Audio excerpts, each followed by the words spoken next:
The real truth of Bill Gates. Hello YouTube, welcome back to yet another exciting video. So everybody knows Bill Gates, and if you don't, we have some questions. First being, how? Alright, we'll cut you some slack and drop a few already well-known facts about him, this seemingly down-to-earth magnate. First, you know the American global corporation Microsoft, right? Well, he's to thank for that. And if that doesn't help you understand the sheer fame of this man, then we're not sure what will. Despite this apparent celebrity, there's still many facts about Bill Gates' early and present life that aren't known to many. Some more comical than others. Allow us to present you with a few fascinating facts about Bill Gates away from this stage and behind the cameras. Let's get you started with the easy ones. Number 12. College dropout. Bill Gates, a young programmer, dropped out of Harvard University in 1975. This seems like the trajectory for most tech geniuses. Quit school to head a quirky startup and make millions while at it? Gates dropped out of Harvard University 2 years into his undergrad career to pursue his dream of founding Microsoft. Makes you question the education system if it hasn't already. Bill Gates co-founded Microsoft with his childhood buddy Paul Allen. By the age of 26, he'd become a millionaire thanks to his business.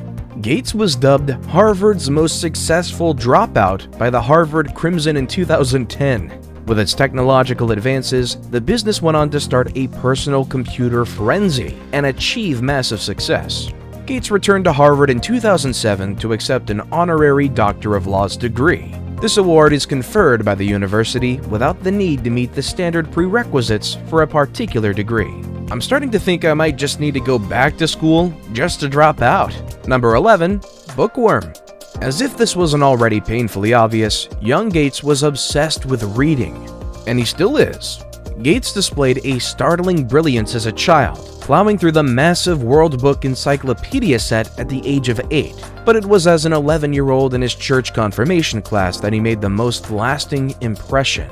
Every year, Reverend Dale Turner challenged his students to remember chapters 5 to 7 of Matthew's Book of Matthew, sometimes known as the Sermon on the Mount, and rewarded those who succeeded with dinner on the Space Needle. Reverend Turner was taken aback when Gates took his turn and delivered the nearly 2,000-word piece flawlessly. While 31 of his students were able to dine at the Space Needle restaurant, Gates was the only one who performed flawlessly. In fact, he regularly gives recommendations on books he loves, showing that once the bookworm bites, there's really no going back. Number 10. Microsoft was not Gates and Allen's first business relationship. They had built a payroll program for a company called Information Sciences, Inc. as computer prodigies at Lakeside High School. They came up with a concept to streamline the process of measuring traffic flow shortly after that. Previously, as an automobile passed, a pressure-sensitive tube punched a sequence into a paper tape, which was later converted to computer cards. Gates and Allen constructed their Trafo-Data computer to read and analyze the paper cassettes after scraping together $360 for a CPU chip. Despite the fact that Trafo-Data worked in most cases, the fledgling entrepreneurs realized they knew far more about how to create such a machine than they did about how to market it. That episode has since been cited by Allen as a useful lesson in the need for a business model. Number 9. A totally different career path. When IBM approached Gates in 1980 about developing a 16-bit operating system for its new personal computer, Gates recommended Gary Kildall of Digital Research Inc. to the computer giants. Kildall, on the other hand, was flying his plane when the IBM representatives arrived, and his wife and business partner Dorothy refused to sign a non-disclosure agreement. Recognizing a business opportunity, Gates leased a comparable operating system from another company and rebranded it as DOS for IBM. Through MS-DOS and eventually Windows, the development cleared the path for Microsoft to become the dominating name in the PC operating system world, and also enabled its president to become a billionaire by the age of 31. Number 8. Meeting his ex-wife Melinda. Melinda French, a recent Duke graduate, sat next to the company's top executive at an Expo trade show dinner, noting Gates as funnier than I'd expected he'd be. They ran into each other in a Microsoft parking lot a few months later, and Gates asked her out on a date in 2 weeks. French initially refused him, stating that she had no idea what she would be doing in 2 weeks, but she eventually gave in when Gates called an hour later and requested a meeting that night. For years, their relationship was kept a secret within the corporation, but when they got engaged in 1993, the curtain was lifted and they married on New Year's Day 1994 in Hawaii. They sadly announced that their marriage was coming to an end in May 2021. Number 7. Expensive taste. So much for being a humble billionaire. The $36 million she spent for the Winslow Homer painting Lost on the Grand Banks, and the $30 million she spent for a Leonardo da Vinci book known as the Codex Leicester rank at the top of the list he splurged on. He also spent $21 million on a private airplane, which is understandable for a man with so much international business. There's also his home in Medina, Washington, the 66,000 square foot monster dubbed Xanadu 2.0. Valued at more than $120 million. It features a private beach, an Art Deco home theater, a 60-foot pool with an underwater sound system, and a trampoline room. At this point, I know we're all asking, or at least I am, what does it take to get adopted by this guy? Whatever cue there is, sign me up and point me in that direction. I know we're all itching for a piece of this pie. Number 6. Renaissance Man.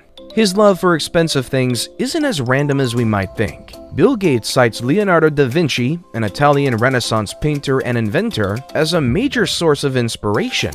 In reality, a collection of da Vinci's scientific publications was one of the billionaire's most spectacular purchases. Gates spent $30.8 million for the Codex Leicester in 1994, which contains da Vinci's writings on fossils, water flow and soil erosion, and the moon's brilliance. Gates, on the other hand, didn't keep this information to himself. In 1997, he had the Codex pages scanned and disseminated as a CD-ROM. The Codex has since been displayed in art galleries across the United States, including in Minneapolis, Minnesota, and Raleigh, South Carolina. Clearly, Bill fancies himself a sort of Renaissance man, going above and beyond to even have the Codex immortalized. I mean, making that much bank, I imagine there's not much you can't immortalize. Number 5. Passing it down. Jennifer Catherine, Rory John, and Phoebe Adele are the 3 children of Bill Gates and his wife Melinda. The Gates children will inherit only $10 million each, despite their father's net worth of almost $80 billion. Leaving large sums of money to kids is not a kindness to them. Gates believes leaving them immense wealth will make them lazy. One could argue that $10 million is still a significant sum of money. Number 4. Antitrust. Despite his humanitarian efforts, Gates has been chastised for his corporate activities. The Department of Justice filed an antitrust action against Microsoft in 1998, attempting to ascertain if Microsoft's bundling of software packages was designed to create a monopoly on the market. Microsoft allegedly made it impossible to install competing software on computers using Microsoft Windows, as well as being impossible to uninstall products like Internet Explorer that came pre-installed with the operating system. The average Windows user in the 1990s who endured the Internet Explorer loading screen would almost certainly agree that the charges were true. Bill Gates isn't opposed to larger government. Notwithstanding the antitrust case against Microsoft, Gates and Microsoft have been major funders to the Democratic Party since the ruling, and Gates have made numerous statements in support of greater taxes on the wealthy. He claims to have paid more tax than anyone ever, and gladly so, as he puts it. During an interview with BBC, Gates claims to have paid more than $6 billion in taxes. Given his net worth, I imagine that's just chump change for him. I mean, don't get me wrong, I would sell my proverbial soul for that kind of payday, but then again, I didn't invent a whole operating system or own a multi-billion-dollar tech empire. Number 3. Frenemies. We're just as surprised as you are. Bill Gates had a long and tumultuous relationship with Steve Jobs, another legendary IT entrepreneur. Microsoft developed software for the Apple II personal computer, and the two spent a lot of time together in Cupertino at Apple's headquarters. While Gates had previously been skeptical of Apple's innovative graphical user interface, their friendship shattered in 1985 when Microsoft debuted its own GUI, Windows. Following their fight, Steve Jobs publicly mocked Bill Gates' pedantic, stodgy persona. He took shots at him, stating that he'd be a broader guy if he had dropped acid once or gone off to an ashram when he was younger. I knew that was the secret. I should have honestly caught on ages ago. My life would be a lot different right now.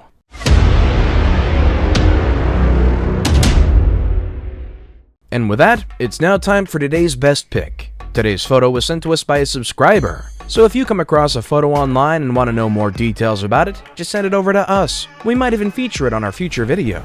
Number 2. Raging Against the Machine. Bill Gates has lived a scandal-free charity life, but he hasn't always lived by the rules. Gates, then 22, was arrested in New Mexico in 1975 for speeding and driving without a license.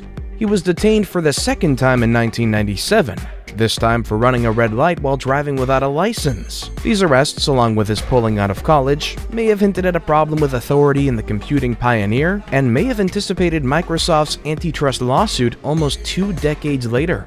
In many stories about Gates, his unusual personality is hardly mentioned. In 1977, the CEO was pulled over for a driving violation in Albuquerque, New Mexico.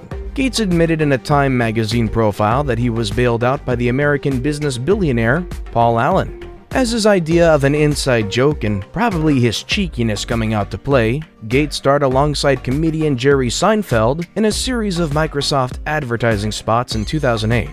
The ad showed the couple shopping in a bargain shoe store, and when Gates pulls up a membership card, viewers can see his 1977 mugshot from a speeding violation instead of the card's ID photo.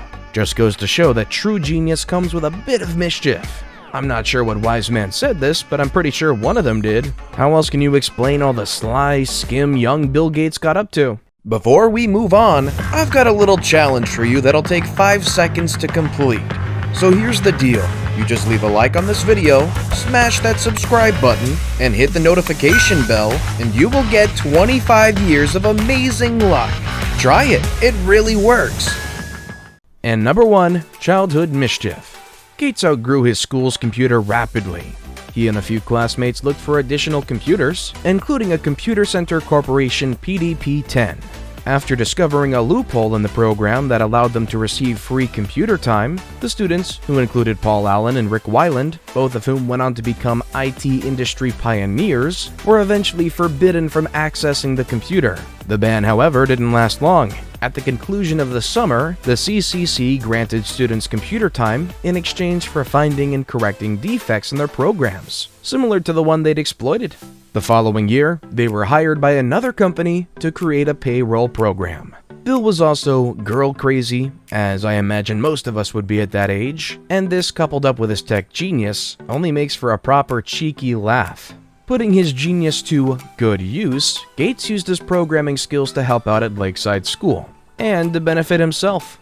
When the school ordered him to develop a program to schedule students' classes, Gates changed the code to put himself in classes with a lot of interesting girls.